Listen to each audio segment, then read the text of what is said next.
Hello and welcome to the Untranslatable podcast.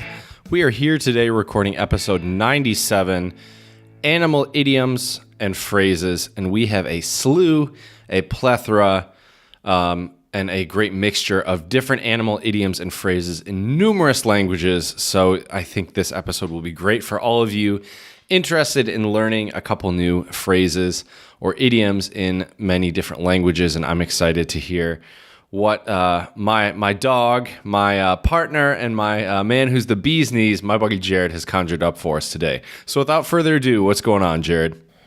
That's right. The Untranslatable podcast is the greatest podcast in the land. Some might call it the cat's pajamas.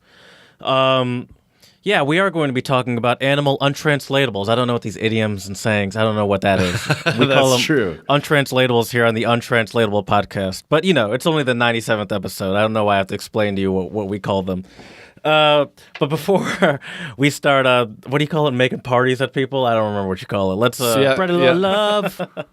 And please follow us on Instagram, Untranslatable Podcast.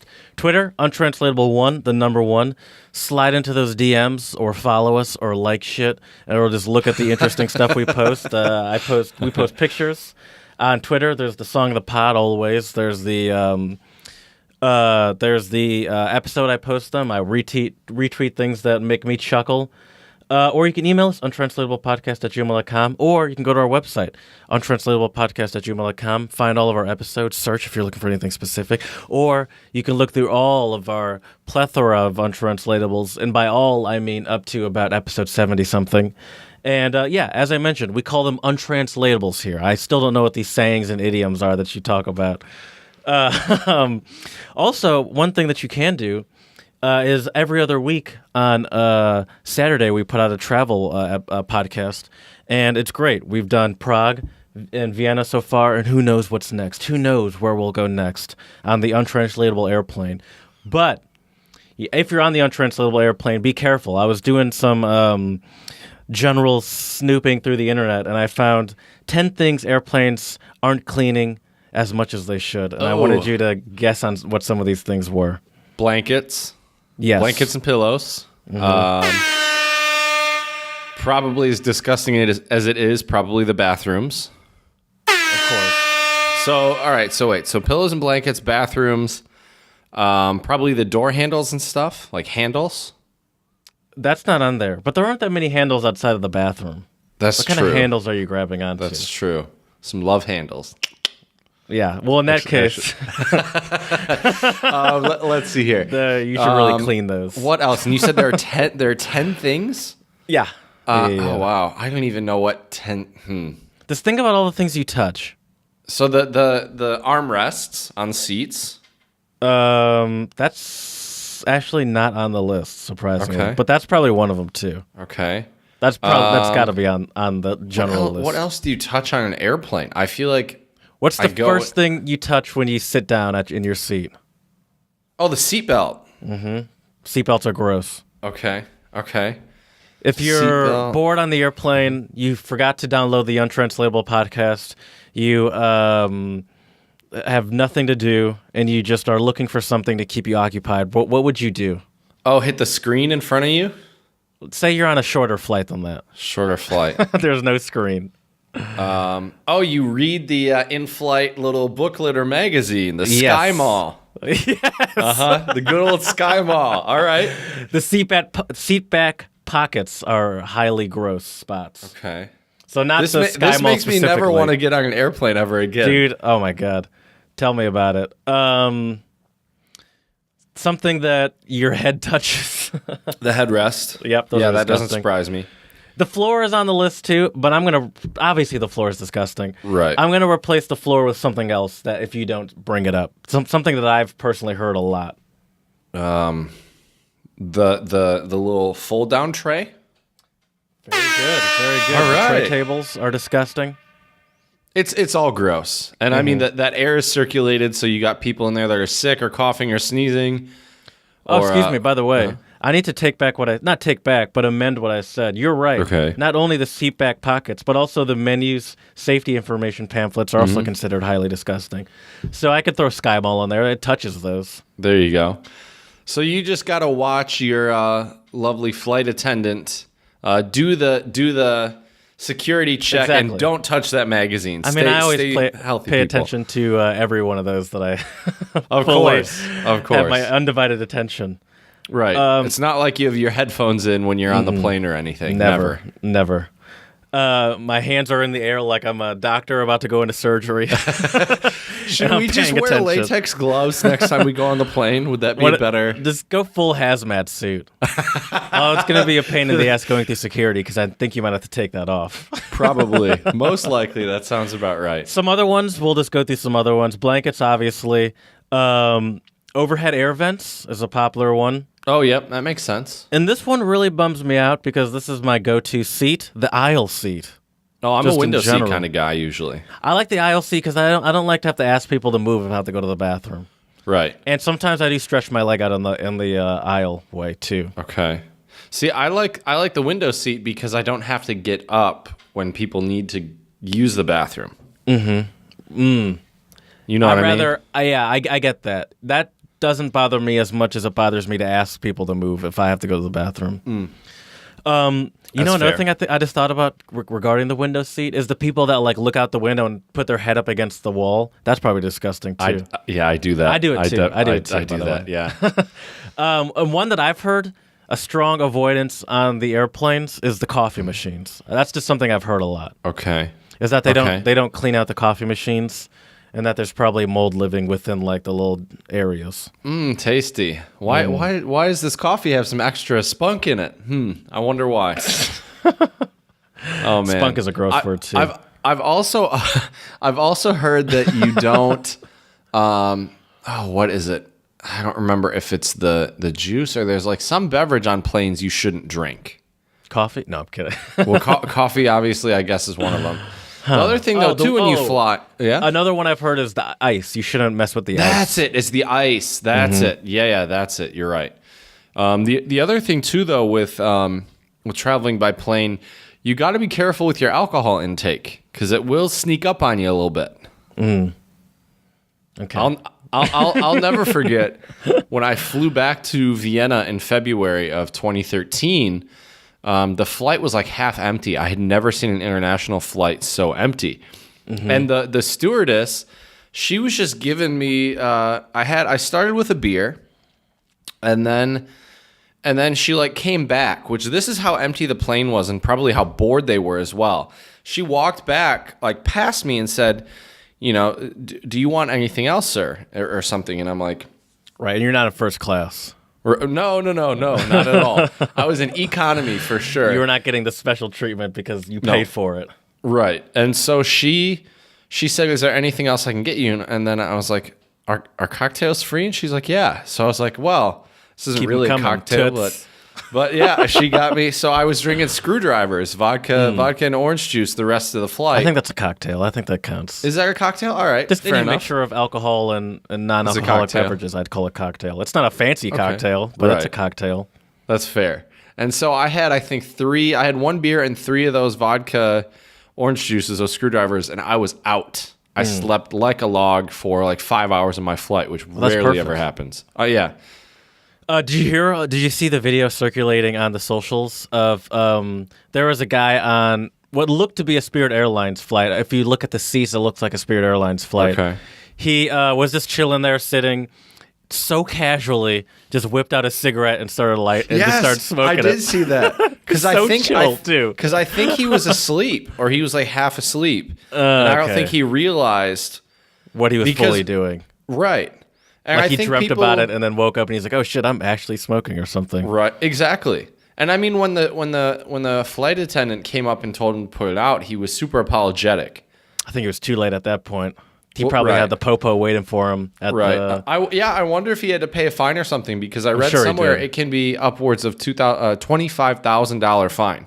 Yeah, they take that pretty seriously. Right. And I think the like the flight attendant is like you can't not like report that if you see it happening. Right. But he was just so chill. And I looked at and I noticed the seats and I was like, I think that's a Spirit Airlines flight. And I was like, of course it's a Spirit Airlines flight. That's the only flight someone would so casually smoke a cigarette. Right. That's true. That's really, really true. Oh, man.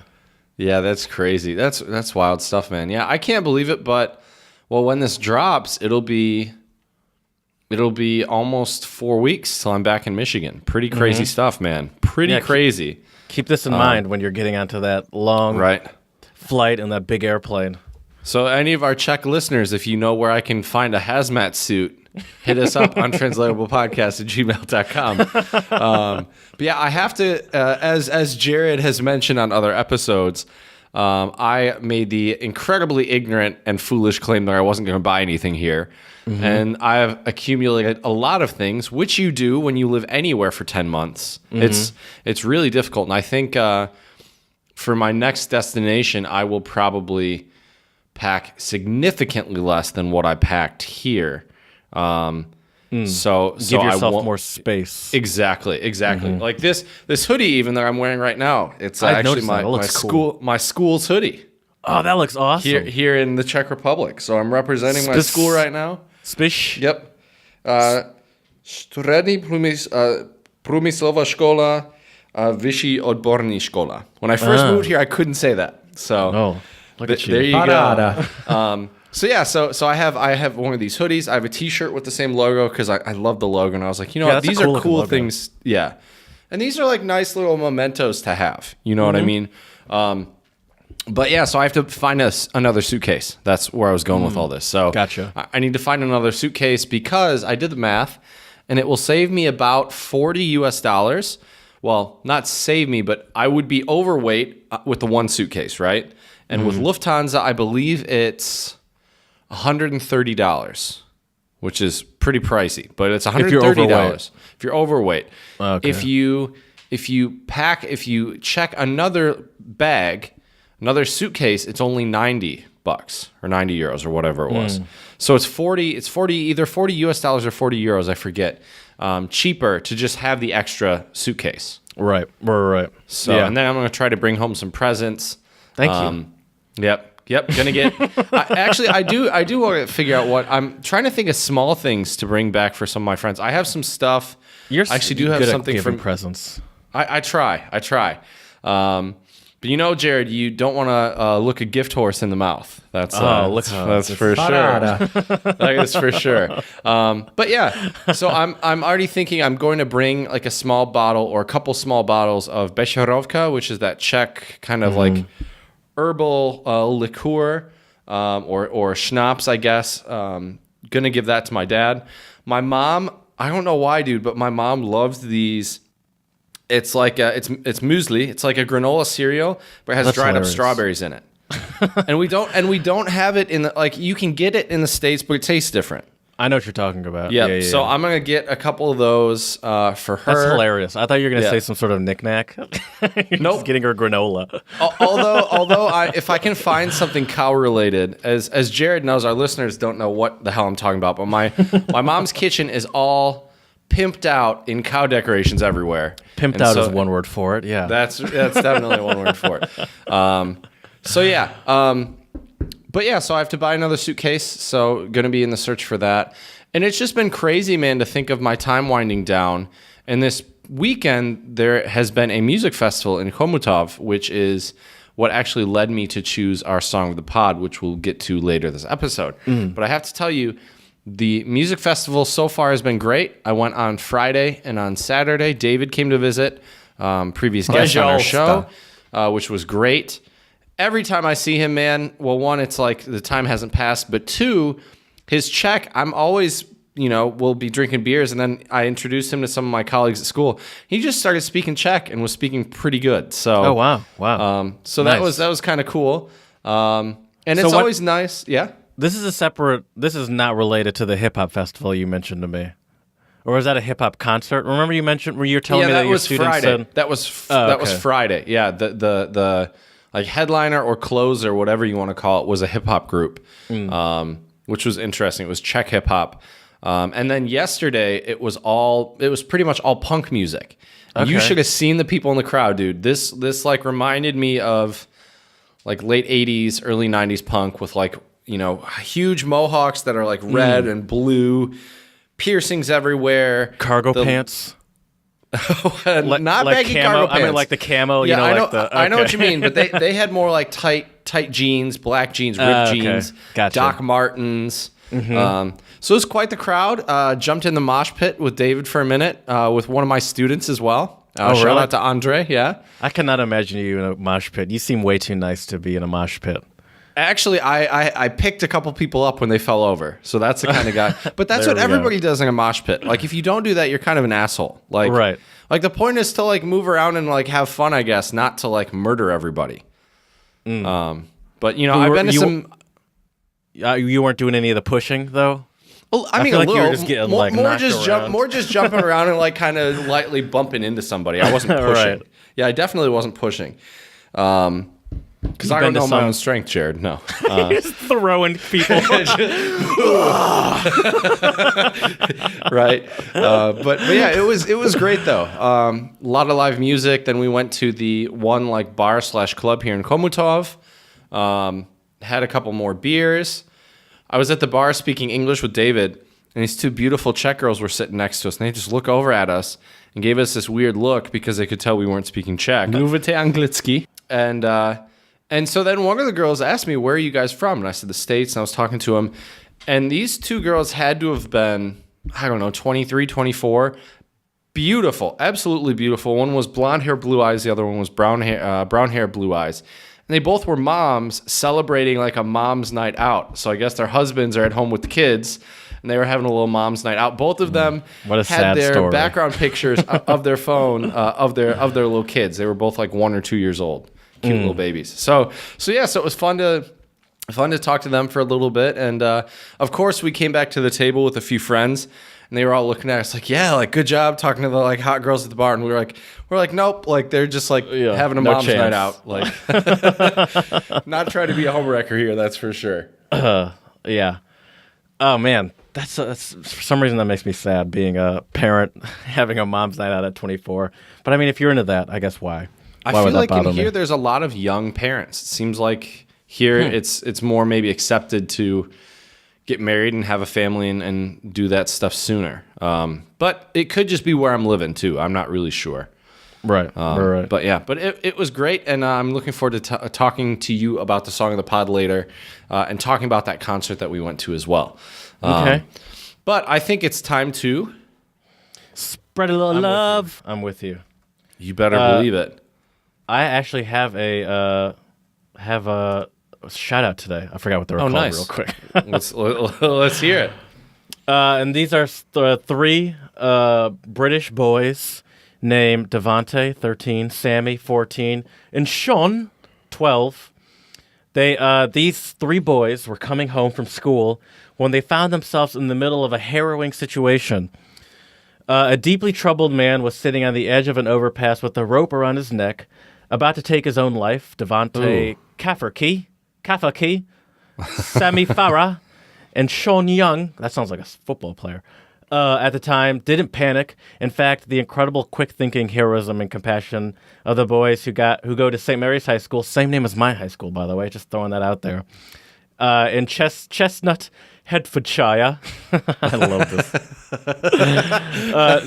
Save the man's life. This is about saving someone's life, and I'm getting so excited about a British accent. They tried to keep him back from the edge, talk him around, and when he went to jump, they grabbed onto him and refused to let go. As Sean then calmly rang for help, the two other passersby came to help the boys and help the man get rescued.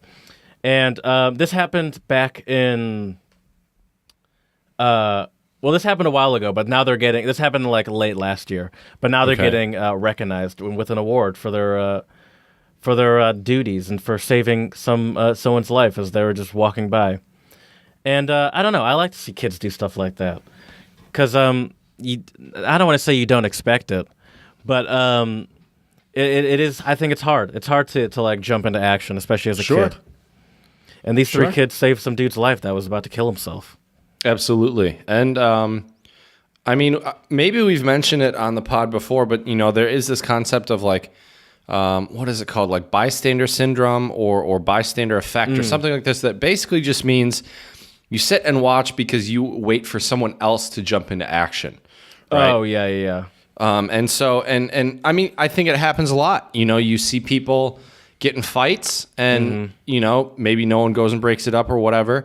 And so it's great. And these boys, I think will have a very bright future, and it's good to see some normal people willing to step up and help somebody else out. That's fantastic. I haven't been challenged, but I feel like I'd be a bystander effect person. So you just sit and watch? Like someone else, well, maybe not if someone's jumping off of a bridge, but it's like if like, you know, fights or something like that, I was like, someone else will take care of this. It's like, I don't need to get in the middle of this. Right. Well, yeah, and I mean, it depends what it is, too, right? Like, if you see two big dudes who are like, I don't know, 220 pounds, like 100 kilos. Beat me up. Right. Then if you get, because that can be tricky. I was actually up pretty late the other day, and this, you know, the room I used to do the podcast out of, I was sitting there just hanging out, and I heard like aggressive arguing outside. It was like loud FUs and all that stuff. And at first I thought it was just two dudes yelling at each other, but I think it was like a dude and his girlfriend, and he was yelling, and she was yelling back, but at first I was, in my head, I was like, if this turns into a fight, I'm going to have to like go out there. But my first thought when I thought it was two dudes was like, well, guys better figure that out. Right. Yeah. Actually, interesting. At the concert I went to, the Anderson .Paak concert, the fight almost broke out literally right behind me. There was this one... and you were there with your lady, weren't you? Yeah. Her and I almost got into this full fist fight. No, I'm kidding. She would kick your ass, Jared. There was like someone was trying to. We were in like the you know, little front general admission area in the very front, like the standing room. Yeah, and someone was trying to get out. And they were trying to get past someone, and the guy's like, "I can't move. This guy's right on my back." And I think the guy that was right on his back took that as some sort of insult or something, or like saying like, and so he like kind of pushed him a little bit, and the guy turned around and like pushed him hard, and then he was like, let's go, and the guy that initially got pushed then was just taunting this dude for the next however long, but the other guy really wasn't having it, and they didn't fight, but I was like, oh come on, I don't, it's like, does this have to happen right in front, like right next to me? Right. Way to ruin the concert for me, guys. Thanks. Can you take this somewhere else? Yeah, that's crazy. Well, Jared, my first shout out goes out to China, because China has now made some arrests and also shut down rogue chemical factories that are spewing CFC-11, which is an ozone depleting gas. And I think it's great. We mentioned, I think either the last episode or the one before that, where China has been doing things to combat pollution and such. And I think it's great that they're taking these measures and trying to, clean things up a little bit, because China does have a lot of problems with different factories, and it's still in many ways a developing country with a lot of industry going on. And so it's good that they are trying to crack down on some of these things. So big shout out to China. Good work, and keep it up. Yeah, for sure. Yeah, it's crazy to think about like rogue like factories. Like that seems like something that seems impossible to happen here in the U.S. at least. Well, one, yeah, you're right. Like China is growing so quickly for one, and it's huge. So I mean, I guess it's easier to do there, but that's just such an interesting concept. Oh, for sure. And there's no F's given about what they're putting into the environment. Yeah, it's pretty wild. That's for sure. It's kind of like the Wild West for all sorts of things. Wiki wow. Exactly. I think you just found yourself a new drop right there. But anyways, my next shout out goes to, as a Midwesterner, this makes me very, very happy. Kroger, which is a grocery store chain, very prominent in Michigan. There was a Kroger not too far from my grandmother's house back in the day. I'm a big Kroger fan. They are going to phase out plastic bags completely from their stores. Good. Their goal is by 2025 to get rid of all plastic bags. I'm curious why it takes so long. Yeah, like, I'm not sure either. Yeah, I don't understand, but I mean, it's still good. But why does it take so long? Stop ordering them. Maybe it's because it's a rather big chain. And they probably have to, I don't know if they're just going to stock up then on more paper bags or what they're going to do. Interestingly enough, though, Jared, They will start the project at its Seattle chain, which is QFC, where it expects to be plastic bag free by next year. Okay. So that's at least a little quicker. Yeah. I'm a huge fan of paper bags, not just because plastic bags suck, but because I then use them as recycling bags. So I put all my recycling in there, and it's great for recycling. And I can't do that with the plastic bag. Right. And the paper bag itself will be recycled. So it's exactly. It's a meta recycling right there, which is pretty sweet.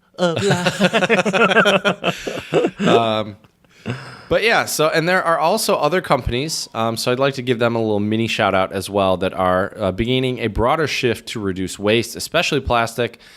Disney, Starbucks, Marriott are getting rid of plastic straws. Dunkin' Donuts is getting rid of polystyrene foam cups by 2020. IKEA plans to eliminate single-use plastic products from its shelves by 2020, also including straws.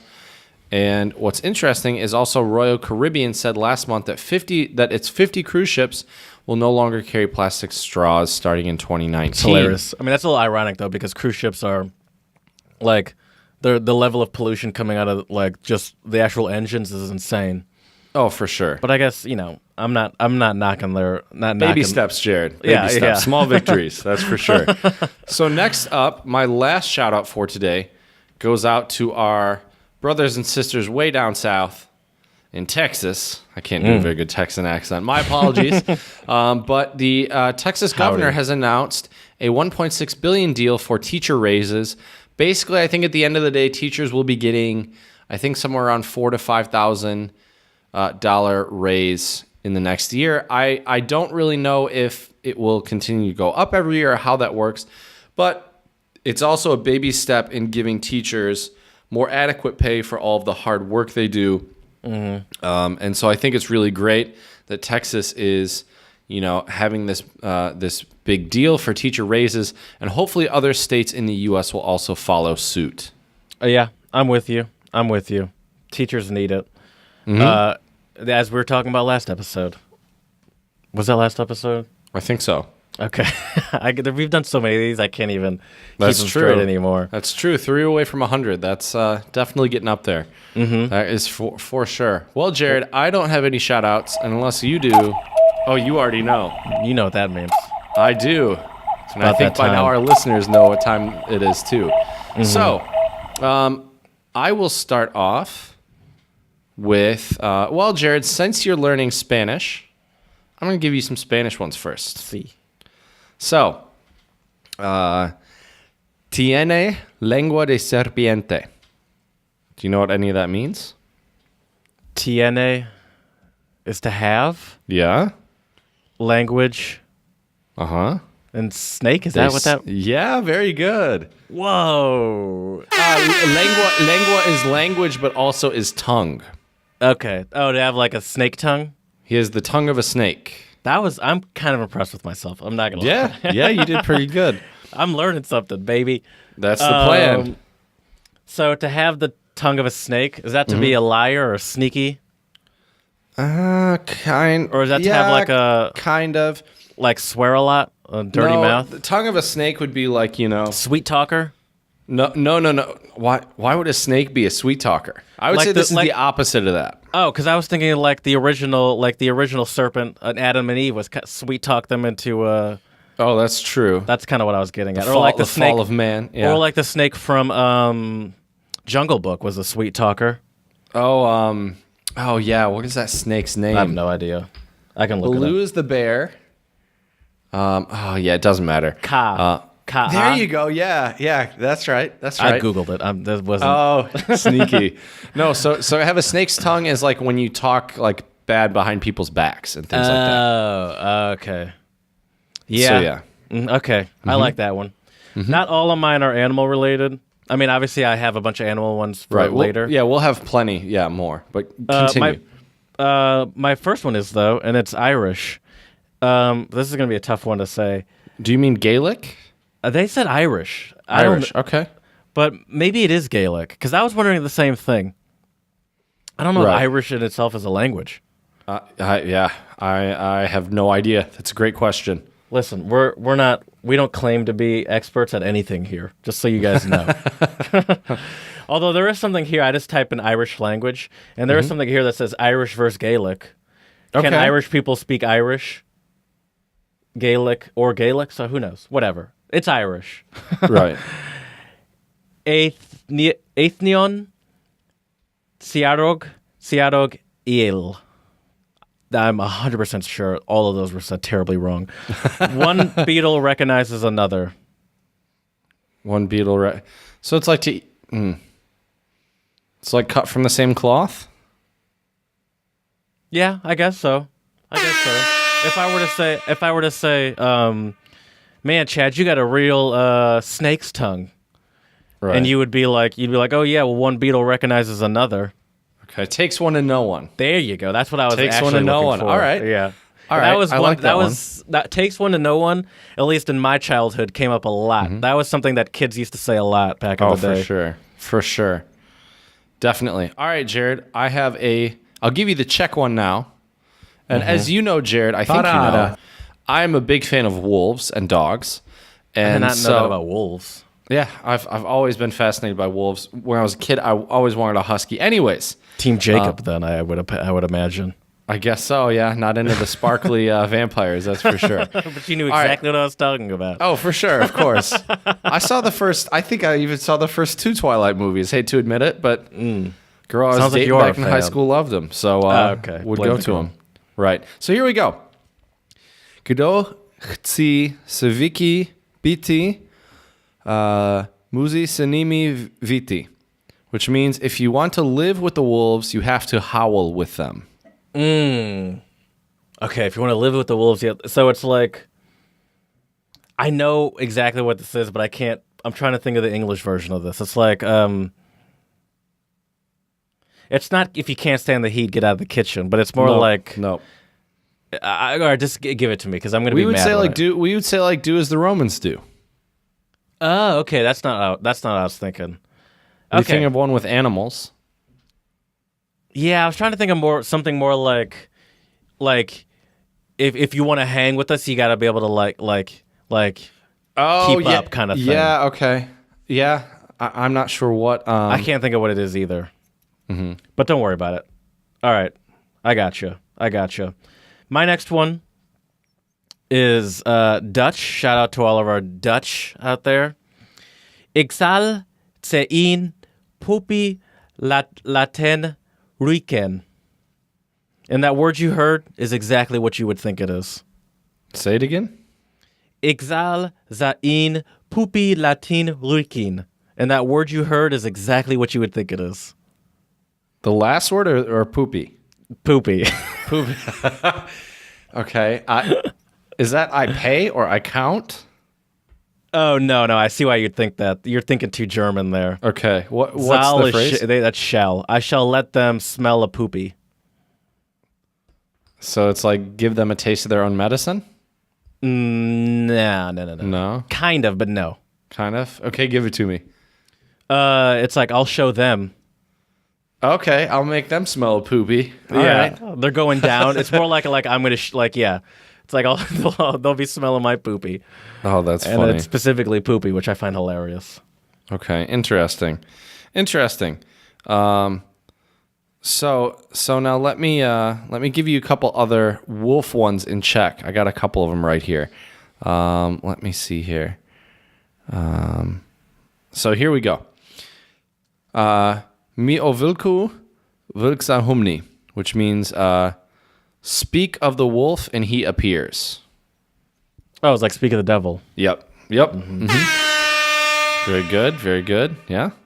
My last one. This is my last one. Is Japanese. Well, my last one of the official untranslatable section. We're doing a full untranslatable bonanza today for some reason. That is for sure. Yep. My next one's Japanese, and it's Nikai kara megusuri, and it means I drop from upstairs. I drop from upstairs. So think about it. You upstairs. I'm visualizing it. Yeah. So like to come in unexpected? No. Like come in uninvited? No, imagine if you wanted to put eye drops in and I was standing on over a balcony, and you were on the first floor, and I was trying to put eye drops into your eyes from the balcony. So it's not accurate, very difficult, impossible. The judges will give it to you, but I don't like it. Okay. So how would you phrase it? A thing or situation that's hard to control. Okay. Nice. All right. Makes sense, I guess. Well, Jared, since you gave us some Japanese, I will give you a couple. Let's move on to the animal segment. Animal Untranslatables Bonanza. Or, Jared, you could say today it will be quite the zoo of animal untranslatables for everybody. And I like the phrase bonanza as well. So it'll be raining cats and dogs with untranslatables. That's right. you better believe it. And crappy, corny jokes throughout the episode as well. So I'll continue with Japanese. And this is Suzume no Namida, which means a sparrow's tears. That's not like fake crying, is it? Mm-mm. A sparrow's No, but tears. think about it. A sparrow is a small animal. So it's like shedding a single tear. Thug tears, as I call them. Alligator tears or crocodile tears. Is that what I've never heard that before. No, so sparrow's tears is basically like a drop in the bucket. Like it's only a little bit, a tiny, minuscule thing that won't really have much of an impact. Now hold on one second. Before we go too deep into these animal untranslatables, I was thinking about something before we started this episode.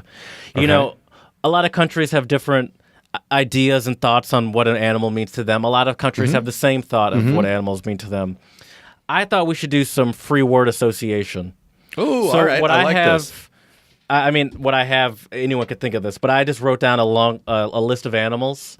And I want to go through and give our thoughts on these animals and what they represent to us. Okay, let's Start do it. easy. Dogs. When you think of dogs, do you just want me to say a couple words that I associate with dogs? It's a couple words that you associate with dogs. What sort of untranslatable you would expect from like with the dog representing it? You know what I mean? Right. Yeah. Okay. So obviously, I am quite the dog lover.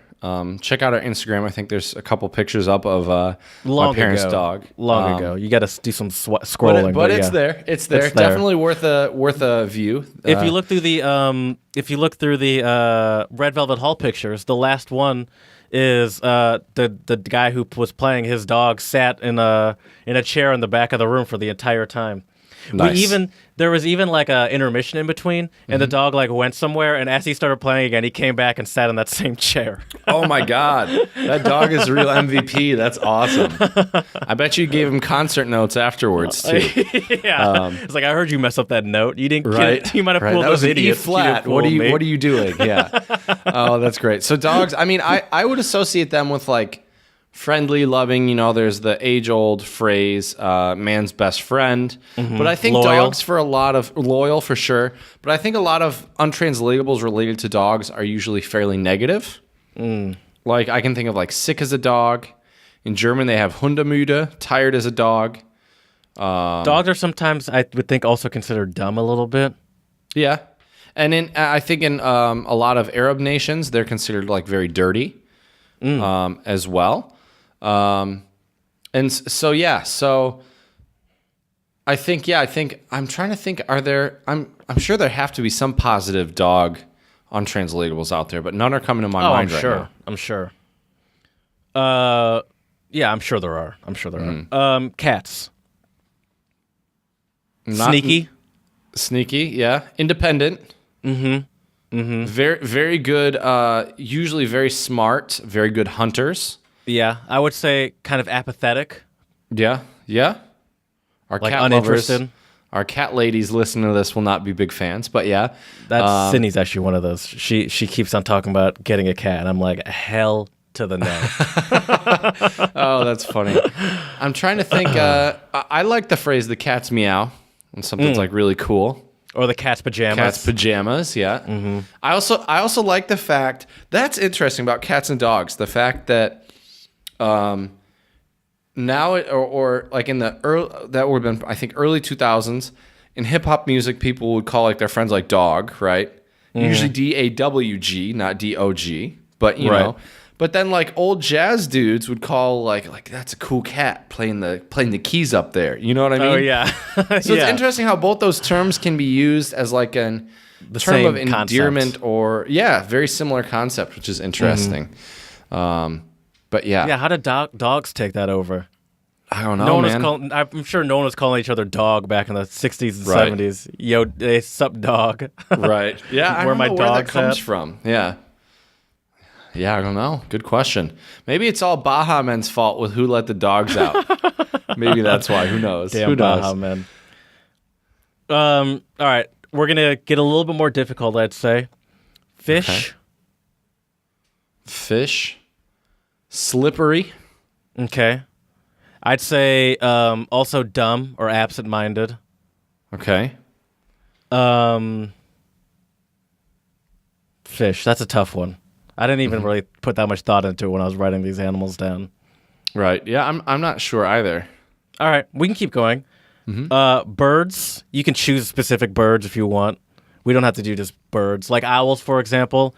Are Owls, considered intelligent. Yeah. Also good hunters. Sort of majestic, I would say. Yeah, for sure. In some countries, though, owls are actually seen as like a bad omen. Oh, like if you see one, it's like a okay. I can imagine that. Owls kind of creep me out. Their eyes specifically kind of creep me out. Oh, for sure. For sure. Yeah, interesting. Snakes. Of course. Snake is a popular one, that they're deceptive, sneaky, Scary. Scary, yes. Not trustworthy. Yes. Yes. I mean, I think a lot of the reptiles in general get a bad rep because they're cold-blooded. I mean, you know, we have phrases like cold-blooded killer, right? Right. Or just that's cold-blooded, like when you just do something that's you're not without any concern for other people. Right. And speaking of snakes, Jared, let me give you, and I'll instead of quizzing you, I'll just explain this untranslatable in Japanese. It's dasoku, which means snake's feet, and this, believe it or not, means it's like a big surplus. So because a snake does not need feet to move around, it slithers around on its belly. If you give a snake feet, that would just be excessive or a surplus. Kind of interesting, right? Yeah, that's funny. All right, let's do one more. Let's do, for now, fox. Cunning, sly, quick, beautiful. Foxes are such pretty animals. Yeah. Yeah, there's the famous Dora the Explorer, swiper, no swiping. That's right. Yeah. Also considered, I would say, I guess you kind of mentioned it with the cunning and a little sneaky.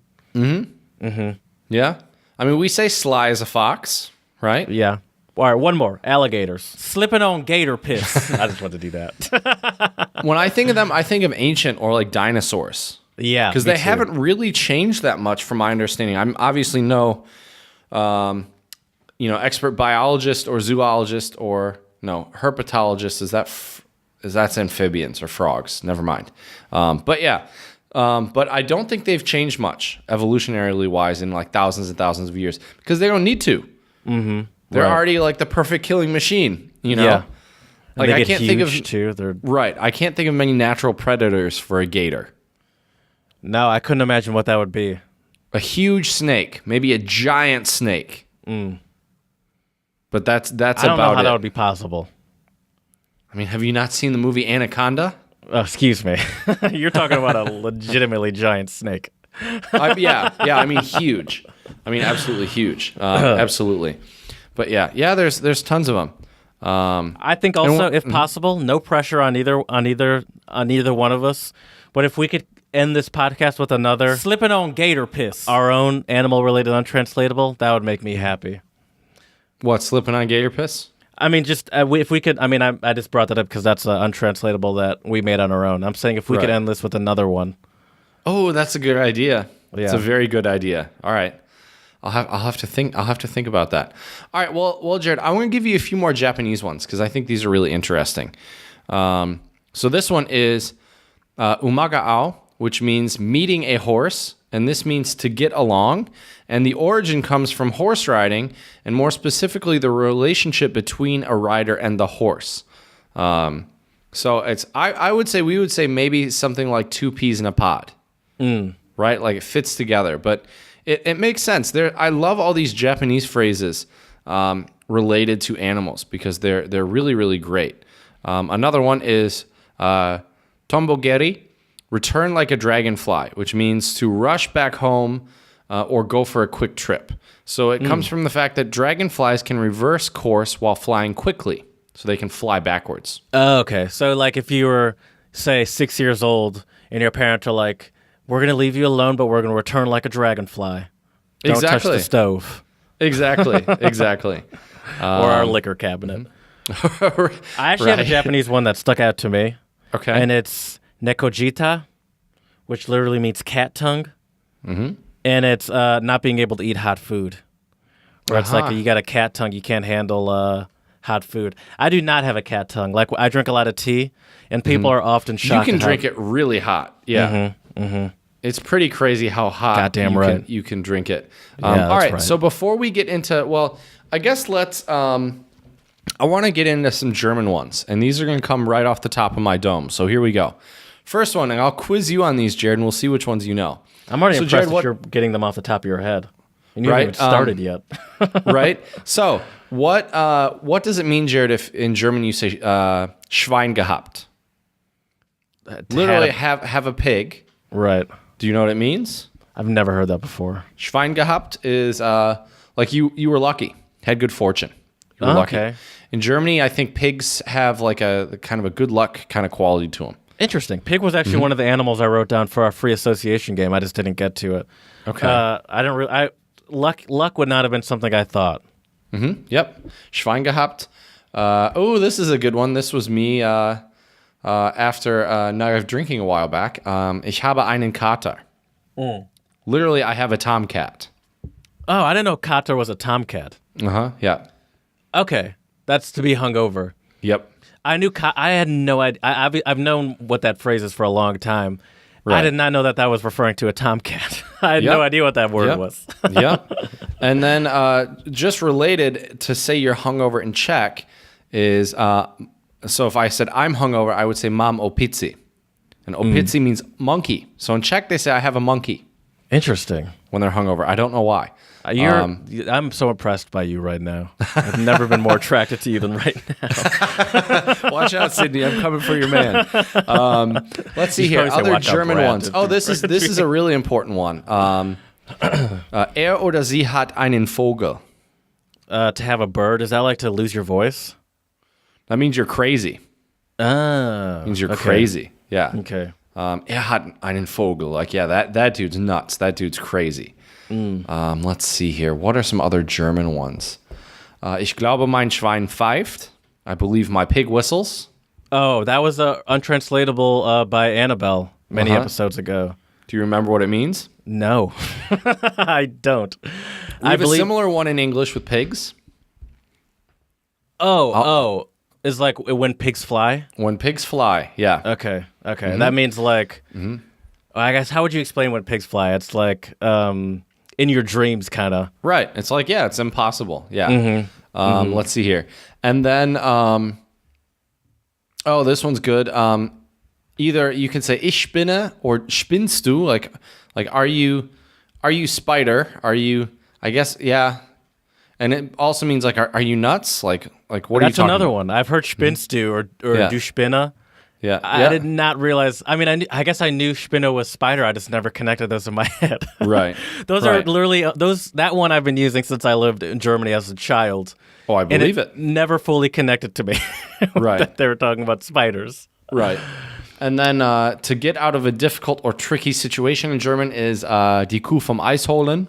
To grab the cow from ice. Yep.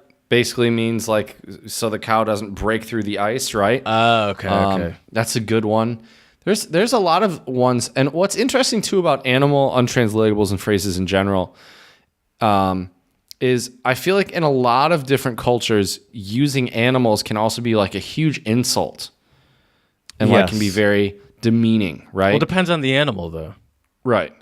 I mean, not all my animals are considered like if you compare it to like an eagle or something, Right. Or like a maybe a horse. Horses are very majestic creatures. Right. Yeah, but usually it's a demeaning thing, I would say. Or even like an owl. Like owls are often considered being very, I mean, this is kind of because of, I don't know, Winnie the Pooh, I don't know what from. But owls are considered to be like super smart and classy, like birds and intelligent and fancy for some reason. And so, yeah, I agree with you. Most animals, like, monkeys, even dogs, as we mentioned, pigs, snakes, cows, chickens. That's a popular one because chickens are pretty stupid. Yeah. And also seen as cowardly. If you in English, if you call something, don't be such a chicken. Oh, that's true. That was very good. Let's see here. There are a ton in German, and I mean, you can. One of my favorite German words, though, is a combination of two animals, which is Schweinehund or Schweinhund, depending on which region you're in. My favorite is Mama Hoo Hoo. Horse, tiger, tiger. Is that right? Yeah. Schweinhund. So it's pig dog. Mm-hmm. And do you know what Schweinhund really means, Jared?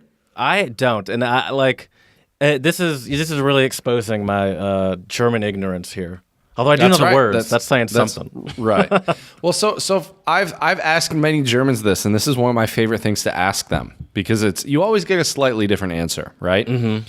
But the most common answer I tend to get is that, like or if you say the innere Schweinehund or Schweinhund, like the inner pig dog, is that like that kind of like lazy, in English or in the States, we kind of look at like the good angel on one shoulder and then the bad angel or the devil on the other shoulder, right? And that Schweinhund would be the devil telling you, oh, just hit snooze for 5 more minutes. Or you went to the gym yesterday, you don't need to go to the gym today. Wow. Or, why not eat that extra piece of cake? It looks so delicious, right? Mm-hmm. So it's basically like that kind of bad conscience that is like telling you to do things you shouldn't be doing. Your inner monologue. Right. Essentially. But like the lazy, bad influence inner monologue. Right. Is like the Schweinhund. So that's a good one. That's for sure. Mm-hmm. I want to get back to these. We're not done.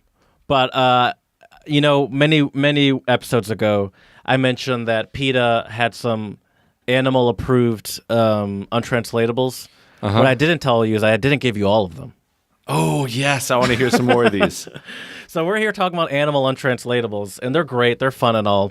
But PETA takes animals very seriously and doesn't like it when people shit on animals. Animals are humans, too. So a popular English untranslatable is to beat a dead horse. And do you know what that means? Of course I know what that means. I'll explain it. I know you know what it means, but...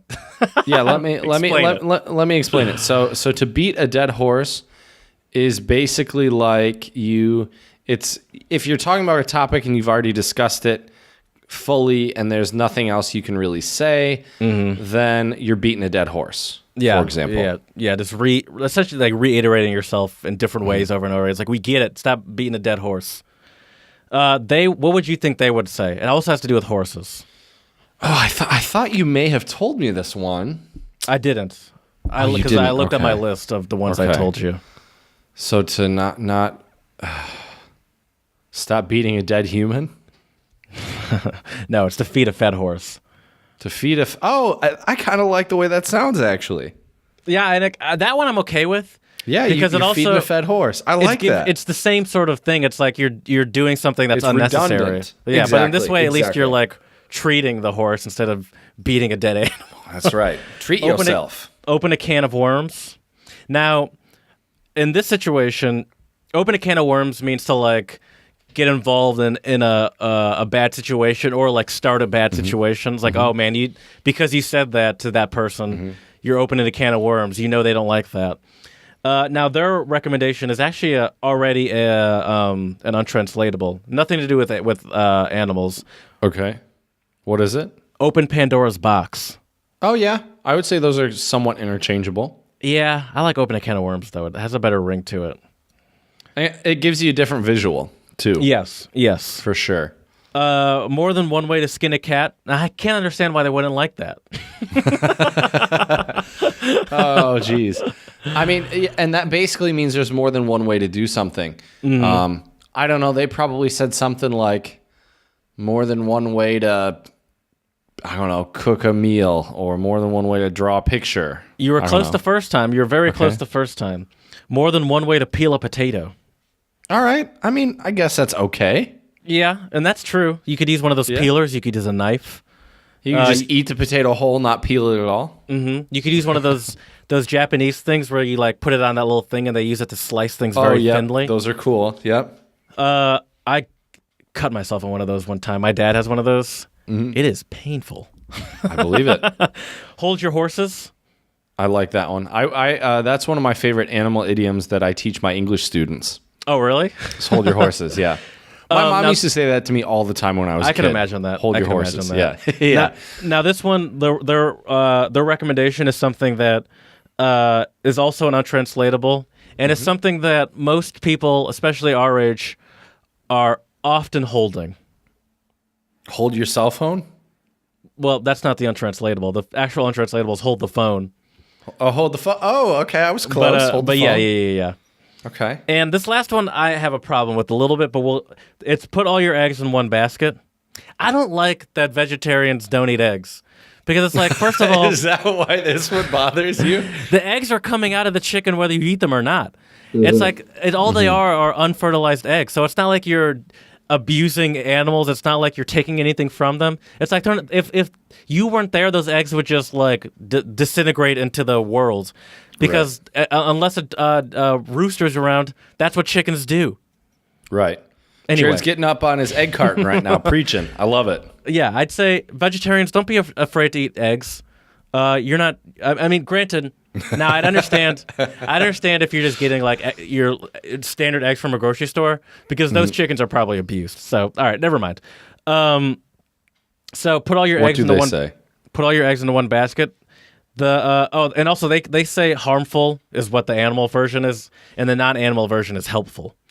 And they say put all your berries in one bowl. I guess that's all right. It's okay. Yeah. Put all your berries in one bowl. Yeah. Put all of your ice cubes in one cup. Okay. Put all your shit. For me, I'd say put all your guitar picks in one pocket. Oh, yeah, okay. And they end up in the washing machine, then your mom yells at you for forgetting you had guitar picks in your pocket.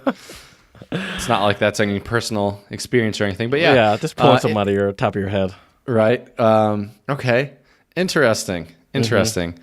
I do like the don't feed a fed horse. I like the alliteration. Mm-hmm. Would be even better if you could say don't feed a fed Pferd, which is the German word for horse. Oh, that would be so great. Then you really get a lot Say of it again? Some Denglish. Don't feed a fed Pferd. All right, there we go. There's our new untranslatable right there. Don't feed a fed Pferd. There you go. All right, so I want to give you a couple more Spanish ones. And then, so here's my plan, Jared. I'm going to give you a couple more Spanish ones.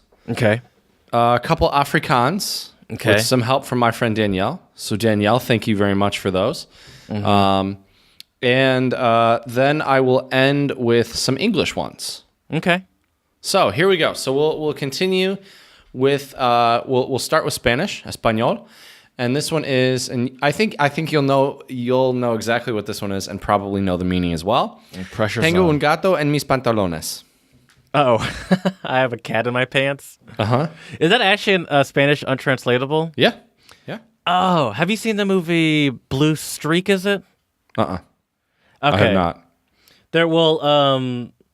There's at the very end. It's with Martin Lawrence, and he's he pretends to be a police officer, but it's because he used to be a thief, and he stole a diamond, and he ended up hiding. He got arrested for it, but he didn't. He was like got caught in a building that was being under construction, and he hid it in the air vents of this random building. Okay. Turns out once the building was finished being completed, it was a police station. So he went undercover as a police officer into this building to try to get his diamond back, and then he ended up getting to Mexico. And at the very end, he was like yelling random phrases in Spanish, and he yelled, "I have a cat in my pants." And I thought they just did that just because it was just showing that he was just putting together random Spanish words. Right. I didn't know that was a real idiom. Tengo un gato en mis pantalones. Do you know Does what it mean means? like? Is it almost like I have ants in my pants? That is exactly what it means. Ooh. And so we have a lot of Spanish English ones that are very similar. So that one's very similar. Which just means you have can't, ants like, in your sit pants. still. Right, exactly. Exactly. This one's also similar to one we have in English that has to do with animals. Como un elefante en una cacharrería, which is like an elephant in a crockery shop. I know exactly what this is like. Like a bull in a china shop. Exactly. And this is like someone who is loud or they're clumsy or an indelicate. So yeah, good. I mentioned this one at the top of the pod, and this one is very similar to the English one. A caballo regalado no le mires el diente, which means don't look at the tooth of a gift horse. So we just say don't look a gift horse in the mouth. Right. Meaning you should be appreciative of your gifts. In Spanish, they say don't look at the tooth. So even more detailed, I guess. What is a gift horse? Just a horse that someone gives you, right? Just a. Oh, that's hilarious. So think, say right? like someone gives you like a okay. I thought it was like maybe a specific kind of horse, but it's literally saying don't look like a horse that was given to you as a gift in Right. the mouth. Oh, that's hilarious. I'd be like, I would, because I'd be like, I can't afford this thing. right. Why? Yeah. It's like if you were to like give someone a Lambo, be like, I can't even pay for the oil change. Why are you giving it? Like, thanks, but I can't even afford the premium gasoline. What are you doing here? Just get me my Prius and I'm good to go. All right. So this one's also a good one. I like this one. Also Spanish. Con el dinero baila el perro. With money, the dog dances. Oh man, see, I was trying to Oh, sorry. flex my Sorry. Spanish, but I didn't know pedo was dog. To be honest with you, Yeah. but I Perro. didn't know you said with the money. With the money, the dog dances. I assume it's not to make it rain. No. Basically, everybody has their own price. Like anything's possible with the right amount of money. I got you. Right? So yeah, let me see if I can find one other one for you. This is also a good one. Also has to do with, well, I won't tell you what it has to do with. We'll see if you can flex your Spanish on this one, Jared. So here we go. Cuando el gato sale, los ratones bailan. When the cat, I don't know what sile means. Sale is goes out. When the cat goes out, the rat. Man, Los Bailan. ratones bailan. I've asked what bailan means like 4 times in my Spanish lessons. Bailando? I literally have it written down in my Bailamos? notebook upstairs. In my cuaderno upstairs. That's notebook. So bailan is dance. Dance. Okay. Dance, just like the dog one. Oh, okay. When the cat goes away, the rat dances. Oh, okay. So it's just like I mean, I don't really know what that. I understand what the visual is, but I wouldn't know what the untranslatable. Like I wouldn't know how to translate it. I don't think we have like a distinct untranslatable that goes with this. But like when the head honcho, the boss, or the authority figure is out, civil liberties are taken by the underlings. That's hilarious. That's one way to put it. Right. All right. And my last one for you on if in Spanish, can't speak English right now, is gato con guantes no caza ratones. So a cat with mittens does not catch mice. A cat with mittens does not catch mice. It's like you need all your tools. It's like you can't perform without all your. We say something with our sleeves. You got something hidden up your sleeve? So Jared, Roll your sleeves up? there we go. Yeah, you gotta roll up them sleeves so you can get that work done. Get your hands dirty. Okay. Basically, All right. don't be afraid to get your hands dirty. Okay. So those were my Spanish ones. So now let me give you a couple Gracias. Afrikaans. De nada. Amigo, de nada. So this one is Afrikaans. Let me hear it one more time. 1 second here.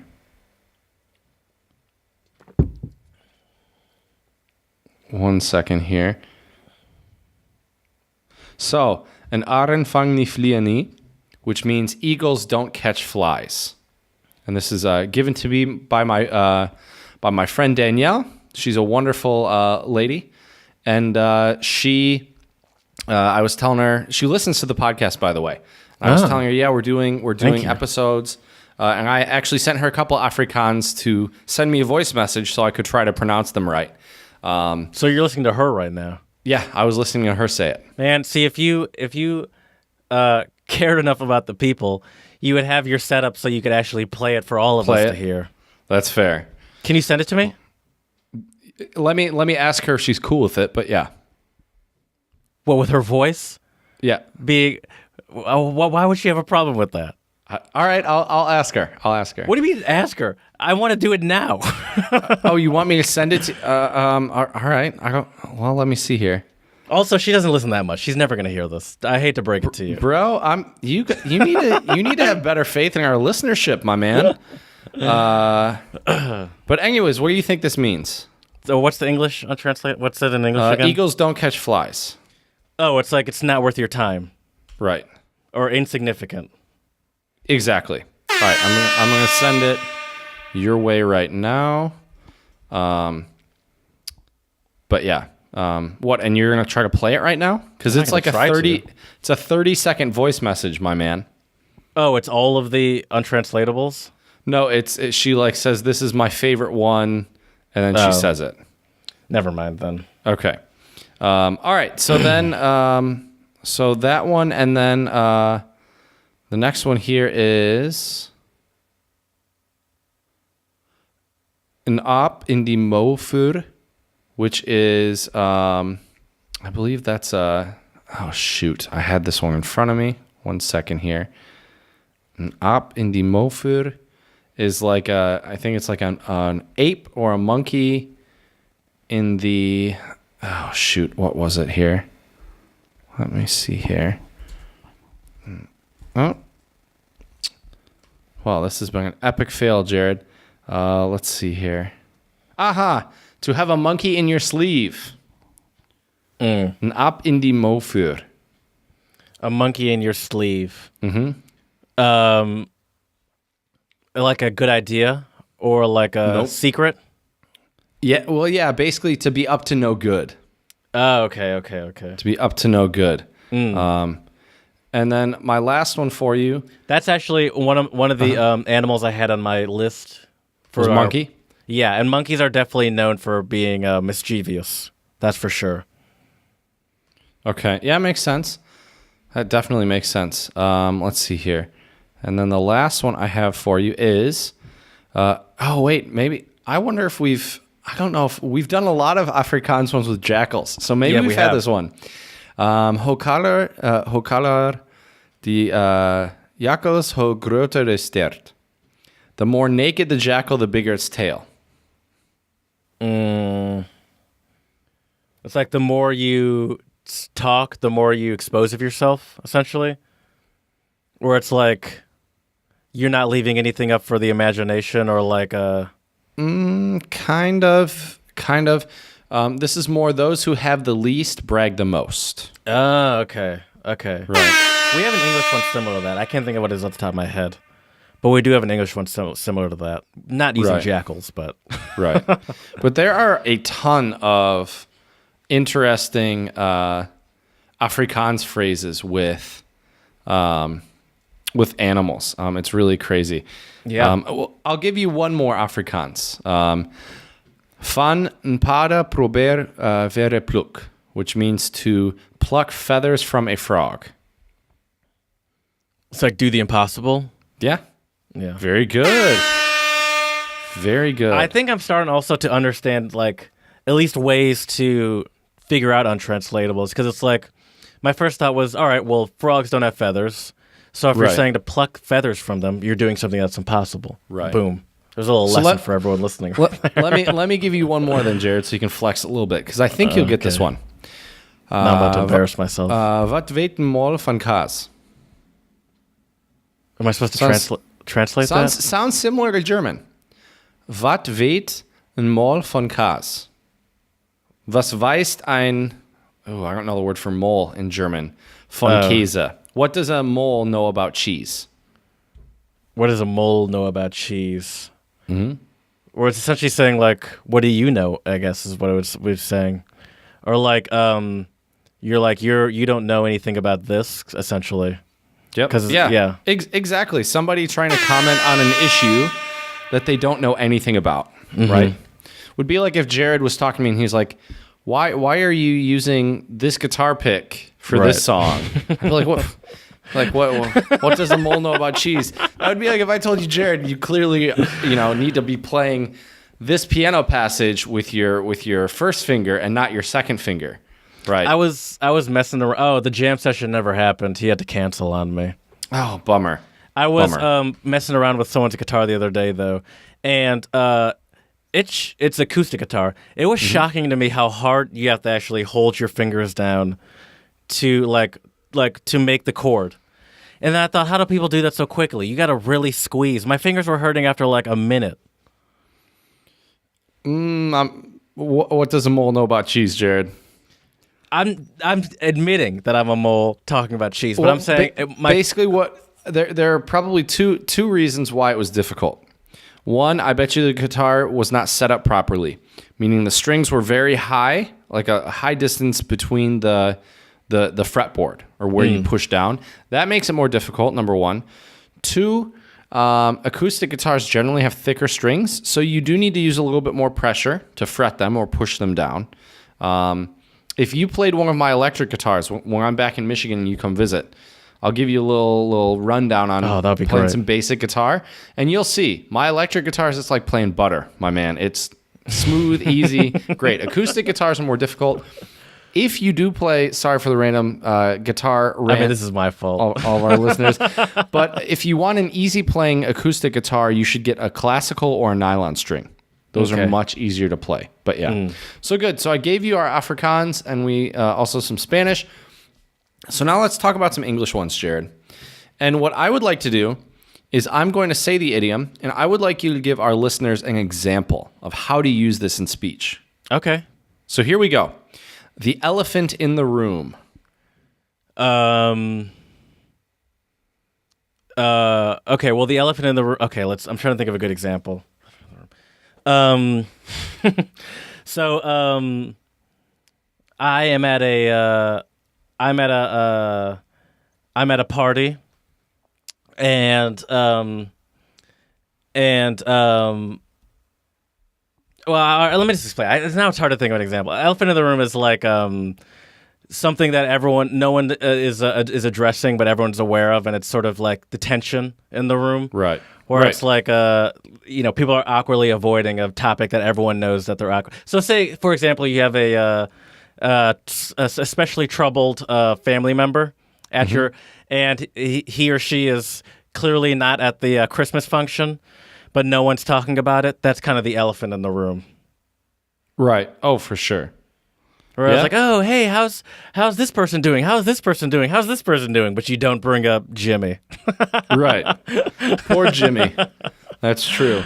So I don't know. I've never used this one, but I think it's kind of funny. And maybe you know what it means, Jared.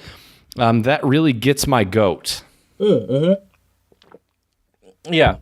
So here in Philadelphia, when you're driving around in the city, what people will sometimes do, especially in the morning if you're going to work or something, they'll just it's city streets. So they'll just park on the street waiting for someone to pick someone up or something. And they'll do it specific, in situations where you can tell it's getting my goat already. Right. They do it in these situations where there's parking spots. Sometimes they'll do it right in front of a parallel parking spot, and I'm like, just drive into the spot. Or there'll be a spot right in front of them, and I was like, why are you parking here on the street when you could just get into the spot? That really gets my goat. And it's you can't do anything about it because I'm going to yell at one person, and I'm going to see it again in 5 minutes. So it's you can't do anything about it. That's going to be one tired goat. Annoying. It's why are you just sitting here on the street when there's a spot right there? It's just slide in. It's not even a small spot. You just slide in. Exactly. That gets my goat, clearly. And this is an example of a goat being got, is my reaction. Right. So, Jared, what is the lion's share? There's a I don't know if it's tradition, but there's a saying in in like black households that like the head of the household gets the big piece of chicken, the head of the household gets the lion's share of the chicken. So it's just you get the most or the biggest something or like the biggest piece of something or the most of it. Right. Yeah. Good. Weasel out of something. I was almost going to use an example with you, but I decided to change it. I hate doing going to social engagements, and I often try to find a way to weasel out of them. So get out of having to do go do something. Good. What is a red herring? Red herring. Now the red herring. I've heard it before, and I roughly think I like it's on the tip of my tongue. But it's like the red herring is like that's like the best choice or like the choice the red herring. I don't know. Give it you Red herring is basically something, and usually it's in like movies or literature or something. Basically, a red herring is a piece of information that draws attention away from the real facts of a situation. And the reason why is red herring is herring is a strong-smelling fish. If you're hunting with the help of a hunting dog, and the dog smells the herring, it will be distracted by the strong smell and go in the wrong direction. Okay. So yeah, how about wouldn't hurt a fly? We'll end on that one. Chad would never hurt a fly. He's a gentle, I would say gentle giant. You're not a giant. He's Definitely very gentle, not. and he would never hurt a fly. Hagrid is a gentle giant. It would never hurt a fly for all sure. the Harry Potter fans. Right. All right. Well, I think we've definitely we have fed. We don't need to feed the fed horse. And now let's move on to our song of the pod.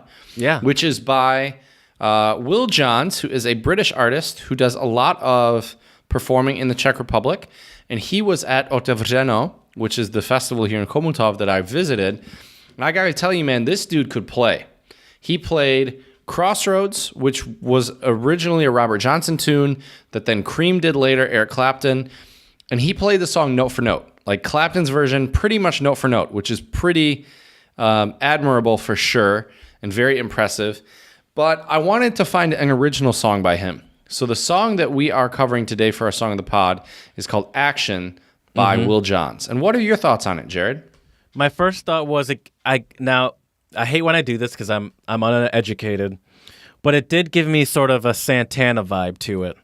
Is that a foolish thing to say? No, that's not. Oh, jeez. All right, good. You're good. I thought I was going to be like talking out of my ass or something. I liked it a lot. I don't know. I like the message. I'm trying to remember what that I can't remember right now at the top of my head, but like the main sort of thing he kept talking about. But it's essential. I liked it a lot. I liked his voice. He's got a nice voice.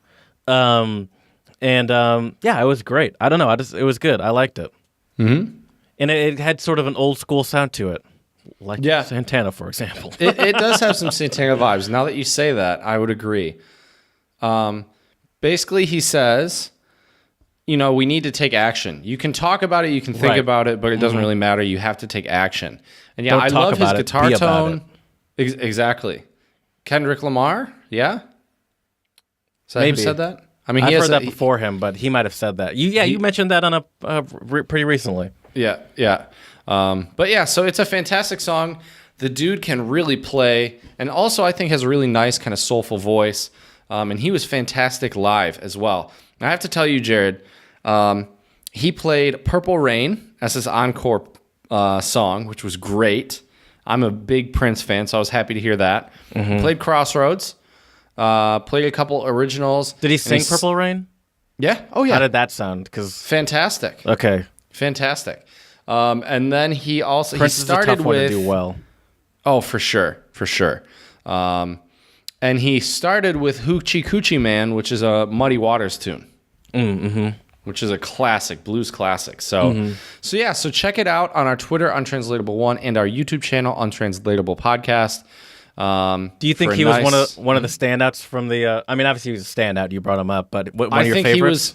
He was my favorite so far. The bands I've seen, he was my absolute favorite so far. Is there going to be more of guitar, drums, bass? Not of him, but yeah, we have we have different music going on every night this week, I think. Oh, so you're gonna go to see more of them. That's the plan. Yeah, Cool, but not cool. this guy. Not this guy. Right. Different No, I got different you. bands. I But got yeah. you.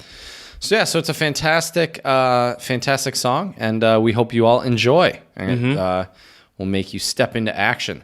So You betcha. time for the Czech word of the pod, and my word is zvířata, which is Czech for animals. Pretty easy, pretty straightforward. Okay. My Spanish word of the pod is, all right, hold on, I gotta, it's just the pronunciation that's so difficult for me. Intraducible. Which means? Welcome to the Intraducible podcast.